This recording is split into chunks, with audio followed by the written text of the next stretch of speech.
Voy a hablar de varios conceptos, su definición, etimología, y voy a poner un ejemplo en el ámbito científico germano, muy importante en la década de los años 20 en la ciencia europea.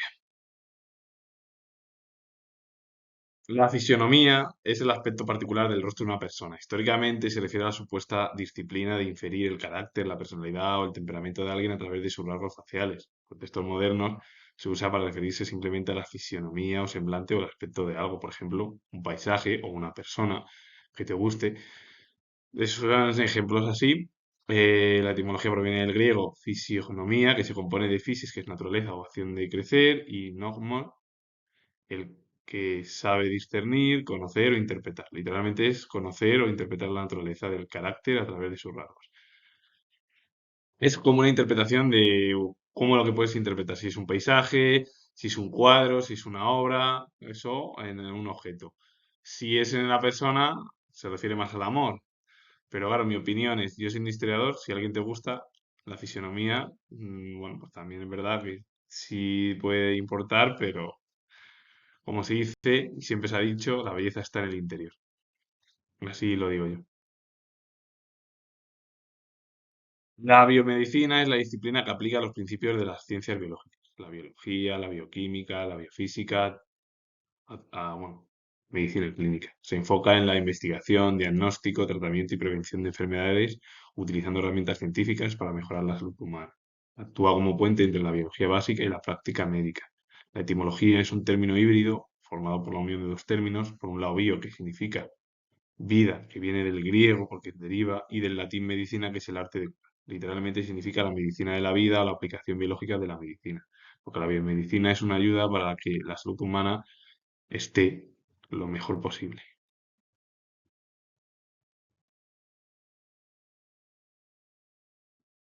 La bioquímica es la ciencia experimental que estudia la composición química de los seres vivos.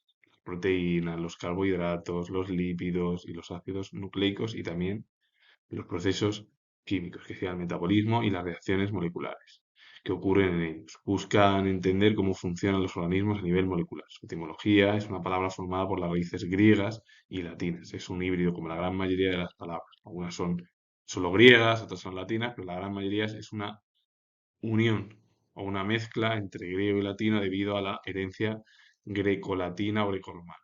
Por un lado, bio significa vida, viene del griego. Quimos es zumo o sustancia. Y el sufijo ico que es relativo a. Y el significado etimológico literal es el estudio de los fenómenos químicos de los organismos vivos.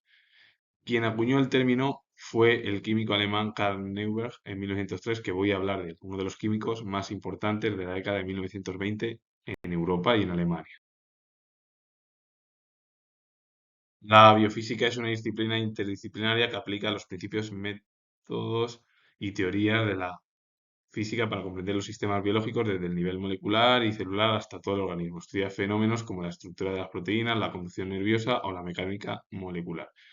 Su etimología proviene del griego de bios, que es vida, physis es naturaleza o acción de crecer, y el sufijo ico, que es relativo a, significando el estudio de los principios físicos de los seres vivos.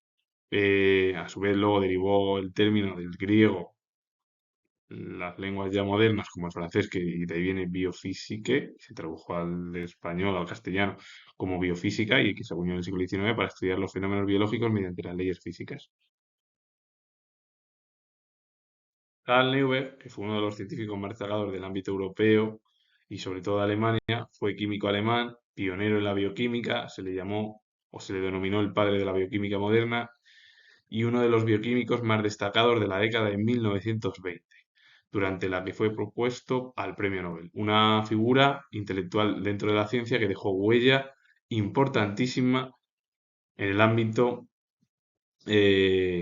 científico germano y que, por cierto, se cumplen 70 años de su fallecimiento. Con ello, finalizo. Comentar que soy historiador y si os gusta este vídeo, darle a like, suscribiros, comentar, vuelvo a repetir que soy historiador y nos vemos en el próximo vídeo.